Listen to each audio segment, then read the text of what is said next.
Hier, j'ai regardé La Princesse Mononoke. Je n'avais jamais vu cet animé. Non, c'est pas un animé, c'est un film d'animation. Je connais pas la différence, mais en tout cas, c'est un film. Je suis surpris de voir à quel point ça a très très bien vieilli. Le film date de 97, je crois. Si t'as jamais vu ce film, regarde-le et dis-toi que c'est fait en 1997. À côté de ça, tu as des animés du style Black Clover qui sont extrêmement mal faits. Donc après, je veux bien, c'est peut-être pas autant de travail qui est mis dessus, etc. Black Clover, si tu regardes par rapport à La Princesse Mononoke, tu te dis, c'est quoi cette énorme blague? Et tu te dis que La Princesse Mononoke, ça a 26 ans.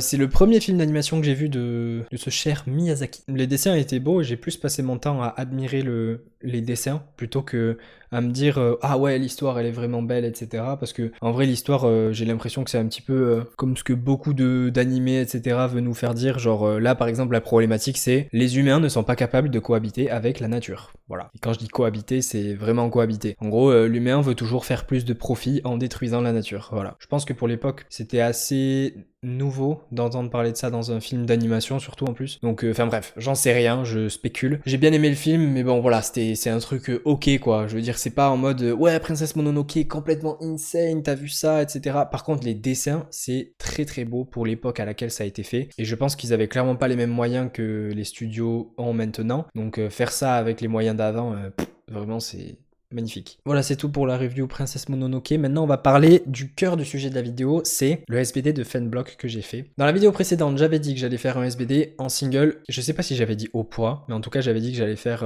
watercut, food mass manipulation, etc. Ce que j'ai fait tout le protocole. C'était un protocole qui avait fait ses preuves sur Camille, par exemple, parce qu'elle avait perdu 1,6 kg entre le début du protocole et la fin. Et puis, elle était arrivée à sa pesée tranquille, quoi. Elle avait été bien au poids.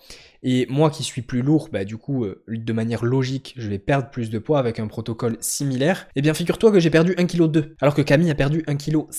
Ce n'est pas normal. Donc il y a forcément un truc que j'ai mal fait, je pense, ou alors mon corps a mal réagi à un truc en particulier. Je me suis pas retrouvé cuit, fatigué ou quoi. J'avais pas vraiment l'impression d'être déshydraté de ouf. Pourtant, j'ai fait le protocole à la lettre. Il y a bien un moment où je me suis chié, c'est obligé. Du coup, je me suis levé le samedi matin et j'étais là en mode ok, j'ai fait tout ça pour peser 75,6. Et j'ai fait mon SBD quand même comme prévu, hein. C'était des gros singles, etc. Je voulais vraiment clôturer cette suite de blocs que j'ai fait. Je vais te montrer le SBD de suite et puis après, je te ferai un débrief de ce que j'en ai conclu.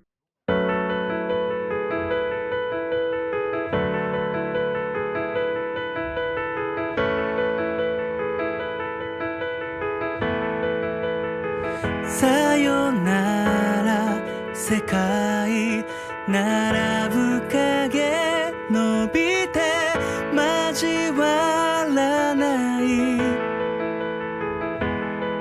願い光まだ知らない景色探していたんだただ一つ約束交わそう僕らだけの名前を呼び合って僕らだけの喜び分かち合った僕らだけの言葉で確かめて僕らだけの痛みを抱きしめたこの世界のどこか未来で会えるなら忘れないでいて僕のこと本当のこ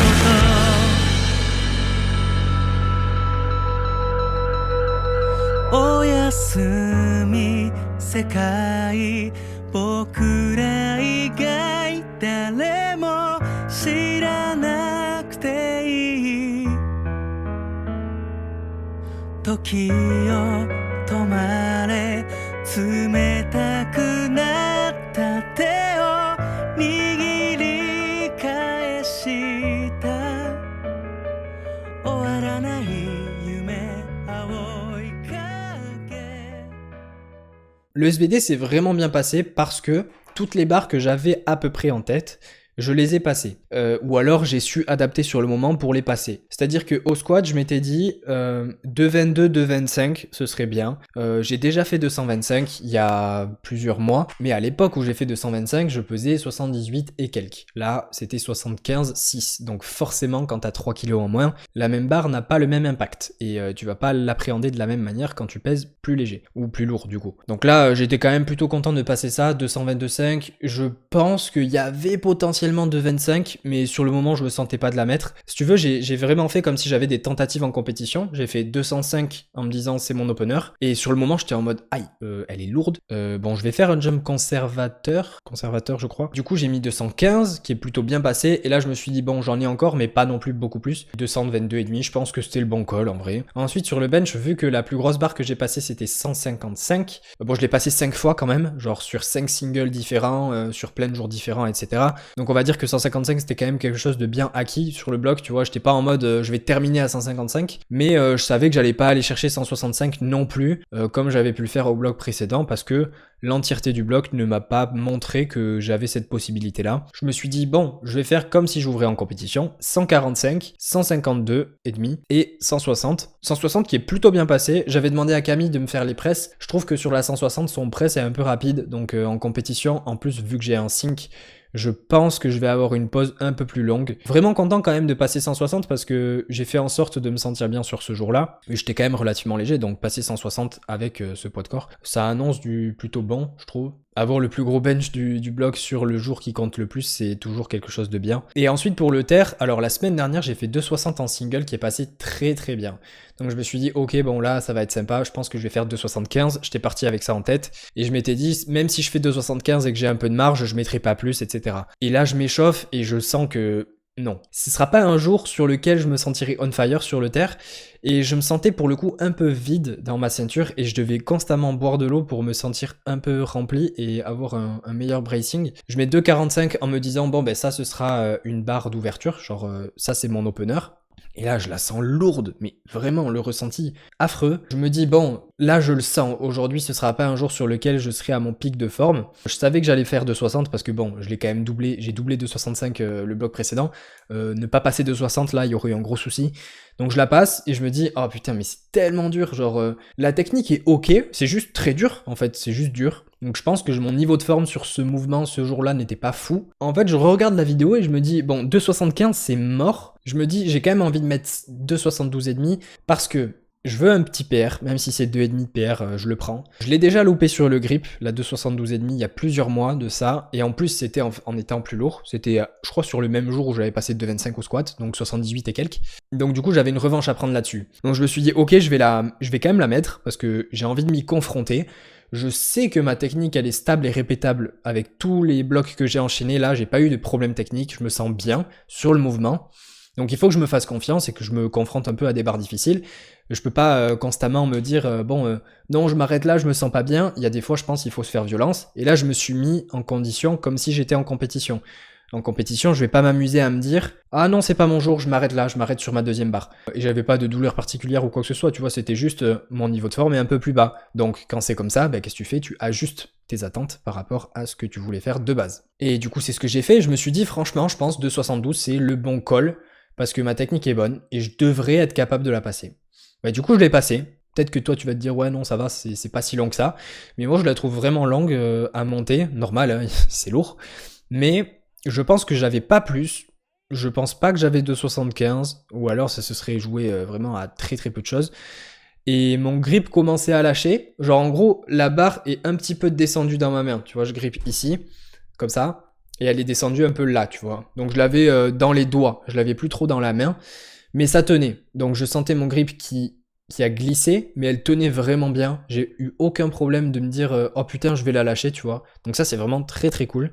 Ça montre que le stimulus que j'ai sur mon grip, c'est-à-dire moi je fais la moitié de mes séries en mix grip et la moitié avec les sangles. Cette quantité de stimulus là me permet d'avoir le travail nécessaire pour travailler mon grip et pas trop de travail pour pas arracher mes mains et avoir trop mal et pas pouvoir taire. Donc ça, c'est un truc que tu dois trouver pour toi-même. Mais généralement, je trouve que c'est plutôt bien d'avoir les top 7 et quelques back-off avec mix grip ou hook, ou au moins les top 7 quand même. Et après les back-off, certains tu peux le faire avec les sangles, tant que ta technique elle change pas trop ça va. Faut pas dégrader la technique avec les sangles évidemment. Faut essayer d'avoir la technique la plus proche possible de ce que tu fais sur ton comp. Et du coup pour faire la conclusion de tout ça, très très content parce que 6,55 de total, 75,6 de poids de corps. Donc ça c'est clairement mon meilleur SBD à ce poids de corps, etc. Donc là je suis content, ça met une bonne note sur les 3 blocs productifs que j'ai fait jusqu'à présent. Donc ça c'est plutôt cool, très content de ça. Et du coup je me suis posé la question, je me suis dit mais en fait pourquoi je fais ça, pourquoi je reste proche des 74 et je n'ai pas trouvé de raison suffisamment intéressante pour me dire ok je vais vraiment rester à 74. Je pense que je fais ça parce que c'est ce qui paraît le plus logique pour la majorité des gens. Tu pèses à peu près 76-77, tu restes en moins de 74. C'est ce qui paraît le plus logique, mais en fait j'ai pas vraiment l'impression que c'est ce que j'ai envie de faire quoi. Genre je me rappelle quand j'ai vraiment commencé à faire de la force de manière sérieuse, je me suis dit je veux voir jusqu'où je peux aller. Je veux voir combien je peux soulever en fait. J'ai pas de chiffre en tête ou de poids de corps en tête. Je me suis jamais dit je veux être champion 74. J'en ai toujours eu rien à foutre de ça. Très honnêtement, je veux juste rajouter des kilos sur mon total. Je me restreins pas niveau bouffe, hein. Vraiment je mange bien, y a aucun problème. Hein. Je suis pas du tout obsédé par la nourriture ou quoi que ce soit. Je me maintiens vraiment à un peu moins de 77, 76,7. Y a aucun forcing au niveau de la nourriture, y a aucune restriction particulière. Je suis complètement satisfait avec tout ça. Mais je me dis, je pense que je bride mon potentiel maximum si je reste à ce poids de corps là constamment. Pourquoi je me dis ça? Parce que quand je pesais 78 et quelques, je me sentais mieux sous la barre au squat. Hein. Je sentais la différence. Et au terre, j'ai quand même passé de 70 en faisant 79 kilos. Et j'avais pas taper, rien du tout. Genre c'était vraiment juste une fan block basique. Je suis resté dans ce schéma de je vais être en 74 parce que c'est à peu près ce que tout le monde fait autour de moi. Donc je vais faire pareil. Mais je m'étais jamais réellement posé la question de pourquoi je le faisais ou de est-ce que je devrais faire autrement, tu vois. Imagine, on me met un dilemme. T'es top 3 France et tu fais 6,80 de total en 74. Ou alors t'es top 8 France en 83 et tu fais 730. Mais direct, je vais en 83 en fait. Pourquoi? Parce que je serai en mode, mais je totale plus. Donc c'est trop bien. Et j'en ai rien à péter d'être 8ème en fait. Je m'en fous complètement. J'ai jamais regardé les places des autres de toute manière quand je faisais des compétitions. Ma place par rapport aux autres, la place des autres, j'en ai rien à foutre. Vraiment. C'est pour ça que quand des fois je vois des compètes avec des gens qui sont à peu près de mon niveau ou quoi, et qui disent ah ouais t'as peut-être un truc à jouer, etc. Très honnêtement, je ne regarde pas. Je m'en fous. Comme je te dis, ma motivation première quand j'ai commencé à faire ça, c'était j'ai envie de voir jusqu'où je peux aller. Et aussi, il y a une partie de ça qui est drivée par le fait que dans mon entourage avant, il y avait plein de gens qui disaient ouais mais telle personne elle est trop forte parce qu'elle est dopée, telle personne elle est trop forte parce qu'elle est dopée, tout ça.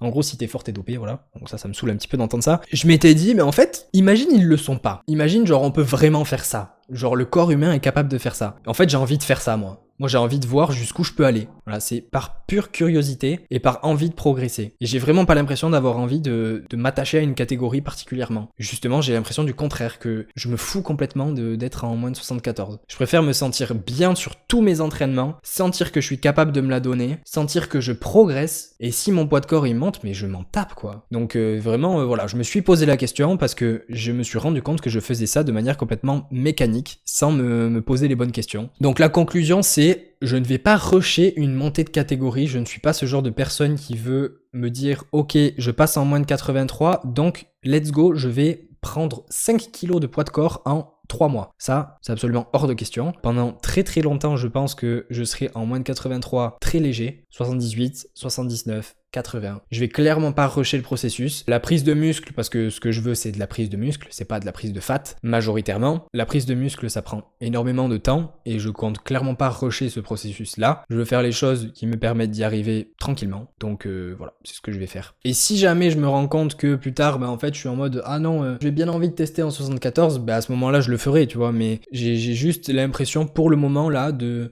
me priver d'une potentielle progression et je trouve ça un peu dommage. Donc au final, ça a été très très productif de faire ce mock meet, pas seulement pour concrétiser des grosses barres, mais aussi pour me poser cette question-là. Quand j'ai vu le poids sur la balance le matin, le samedi à 75,6, je me suis dit mais en fait déjà j'ai fait tout le protocole, c'était pas agréable toute la semaine, j'ai fait tout ça pour perdre 1,2 kg, même pas être dans la caté. Mais pourquoi je fais ça en fait? Pourquoi j'ai pas juste mangé normalement, déjeuner normalement et juste j'étais en mode ok vas-y je vais me la donner à ma séance comme c'était prévu. J'ai trouvé ça tellement dommage, ça m'a tellement fait chier que je me suis dit mais c'est nul. J'ai juste envie de m'amuser quoi. J'ai pas envie de penser au reste. Et ça m'amuse de soulever beaucoup de poids et j'ai envie de soulever plus lourd parce qu'il y a un côté progression que j'adore. Et tu peux te dire ouais mais c'est un PR au poids de corps. Mais ça moi je m'en tape. Oh là là, ça me stimule zéro. Je préfère me dire c'est un PR absolu, terminé. Voilà, j'ai soulevé plus de poids. Net. Après, je juge absolument personne, hein. C'est-à-dire qu'il faut que chacune des personnes trouve ce qui la fait kiffer, mais moi, c'est pas faire un PR au poids de corps. Perso, j'en ai rien à péter. Conclusion, je vais très gentiment bulk pendant une très longue période, je pense. Et si jamais je ne me plais pas physiquement, je ferai potentiellement des petits cuts, mais ce sera pas pour me rapprocher des 74, ce sera pour me plaire physiquement, je pense. Ah oui, petit bonus, j'avais loupé 165 au bench. De base, je m'étais dit 145, 152, 160. J'ai passé ma 160, j'étais en mode « Ah, nickel, parfait, je vais passer au terre. » Et autour, il était là en mode « Bah, tu peux mettre plus. » Et là, je me suis dit « Tu penses ?» Et du coup, j'ai tenté, mais c'était pas bon. Voilà, c'était juste trop lourd, je pense. Je pense qu'il n'y a pas eu de problème technique. Je pense que c'était juste trop lourd pour ce jour-là. Et d'ailleurs, du coup, la compète que je devais faire en 74 en janvier, je vais directement la faire en 83. Ça va me laisser le temps de tranquillement manger. Je pense que je serai à 77,5. Ça pourrait être bien. C'est la fin de la vidéo. J'espère que tu auras aimé. Si t'as aimé, mets un j'aime. Commente pour me dire ce que t'en as pensé. Je te dis à la prochaine. Reste positif. Peace. Start. Presse. Rack. T'es une enfant.